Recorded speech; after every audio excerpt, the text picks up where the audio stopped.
여러분 안녕하십니까, 진성호입니다. 윤석열 대통령이 당선되는데 1등 공신은 많습니다. 그렇지만 개표 결과를 보면 심상정 정의당 대표가 이 정의당 후보로 나와서 가져간 표는 정말 인정하지 않을 수 없습니다. 0.73%포인트로 겨우 이겼지만 심상정 후보가 없었다면 어떻게 됐을지 끔찍합니다. 심상정이 나라를 구했다는 말도 나왔습니다. 자, 그런데 지금 국민의힘은 집권 여당이 됐습니다. 민주당은 지금 압도적인 의석을 중심으로 8월 전당대회를 두고 지금 이 다음 당대표를 놓고 큰 내홍에 휩싸여 있습니다. 자, 국민의힘과 민주당이 붙는 동안 지금 점점 잊혀져 가는 정당이 있습니다. 바로 정의당입니다. 자, 정의당이 요즘 이 10년 동안의 공과 과에 대해서 내부 토론을 하고 있습니다. 그러면서 한 정치인이 심상정 책임론을 제기해서 지금 정의당이 발칵 뒤집혔습니다. 뿐만 아니라 이따위로 할 거면 정의당에서 비례대표로 당선된 사람들은 다 사퇴하라. 어차피 비례대표는 물러나도 그 자리를 정의당 다음 사람들이 이으면 됩니다. 이 정도로 지금 정의당은 거의 난파선입니다. 자, 결국은 민주당 이중대라는 이미지가 지금의 정의당의 몰락을 가져온 게 아니냐, 이런 비판이 나오고 있는데, 심상정 책임론에 대해서 심상정이 입을 열었습니다. 그리고 나온 이름이 조국 전 법무부 장관입니다. 조국 사태 때의 그 대응이 오늘의 정의당 몰락을 가져왔을까요? 아무튼 심상정 의원이 작심하고 글을 올렸습니다. 자, 지금 같으면 정의당은 다음 총선에서는 정말 사라질지도 모르겠습니다. 진성호의 융단 폭격 시작합니다. 정의당을 융단 폭격합니다. 방송에 앞서 아직 진성호 방송에 구독자가 아니신 분은 붉은색 구독 버튼 눌러주십시오. 더 좋은 방송으로 보답하겠습니다. 자, 이 지난 자유한국당과 민주당이 붙었을 때 선거법을 바꿔서 비례대표를 왕창 당선시켜서 교섭단체가 되고 싶었던 정의당이 민주당의 이중대로 끌려다녔습니다. 그때 공직선거법 때문인지는 모르겠지만 검경수사권 조정 관련 법안, 공수처법안을 통과시키는데 정의당이 일조를 했습니다. 그때부터 민주당의 이중대라는 비판을 받아왔고, 이제 정의당은 정말 형체를 알 수 없는 정당으로 변질되고 있습니다. 이런 가운데 심상정 의원이 오늘 발언을 했습니다.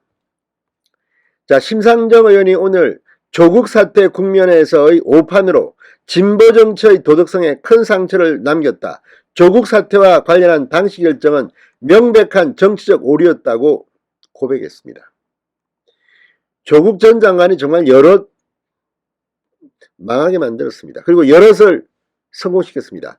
무엇보다도 윤석열 대통령을 당선시킨 1등 공신 중 한 명은 심상정뿐만 아니라 조국, 추미애 이런 사람이 아닐까 싶습니다. 자, 심 의원 오늘 정의당 홈페이지에 올린 정의당 10년 평가에 대한 개별 의견서에서 이같이 밝히면서 다시 한번 사과드린다.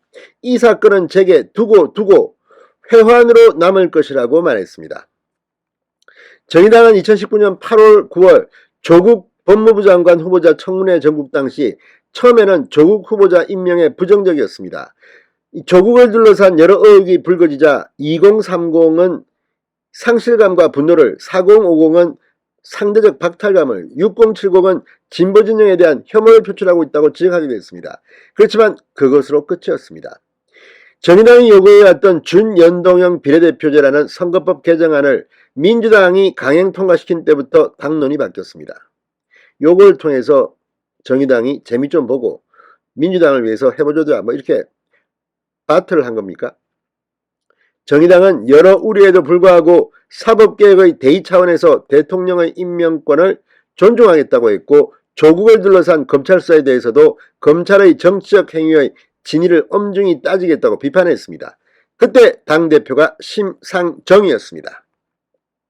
심상정 의원은 당시 상황에 대한 의견서에서 조국 장관에 대한 조건부 승인을 언론과 국민들께서는 선거제도와 협상한 것으로만 생각하지만 당시 그 결정을 이끌어낸 직접적이고도 중대한 고려사항은 당내 여론이었다. 당시 당의 의사결정 구조에 참여하고 있는 사람들의 절대다수가 조국 장관에 대한 승인 입장을 갖고 있었다. 게다가 승인을 하지 않을 경우 최소 4,000명, 많게는 8,000명 당원들의 대량 탈당이 예측됐다고 말했습니다.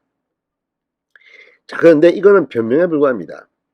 정의당의 철학, 신념, 아니 조국 전 장관이 그때 의혹을 보고도 조국을 옹호한다?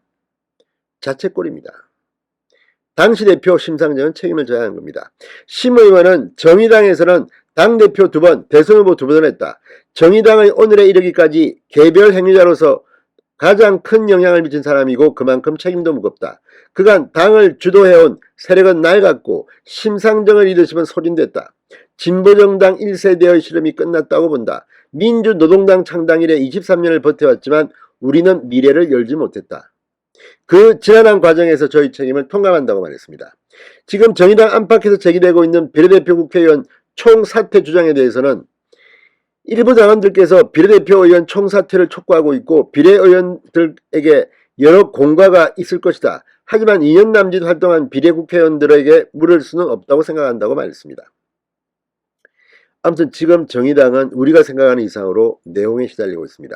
지금 모든 정당이 그렇습니다. 그나마 국민의힘이 이번에 이 상황을 수습하고 단일 대우로 뭉친 것은 중요합니다. 더 이상 내부 분란은 있어서는 안 됩니다.